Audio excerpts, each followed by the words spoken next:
Hey guys, welcome back to this channel, and in this video I'm gonna show you how to get your skin trial card Virgo Odette from the Virgo's event on Mobile Legends. So without any further ado, let's get started. First thing you need to do is you need to log in into your Mobile Legends account, and for your information, this skin trial card is only for 1 day. Okay, so if you want to buy the skin, but before you buy the skin, you can try this and then you can know the skin is worth it or not.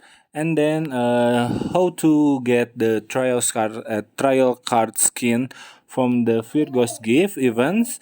You need to only complete one match in classic ranked brawl using Odette. Okay guys, using Odette, and then you will, after that, after you finish the match, you can give or you can get Odette Virgo skin like this. Okay, so here it is. I hope this video was helpful for you guys. If you like the video, you can click like, comment and share, and also subscribe to this channel if you haven't done that already.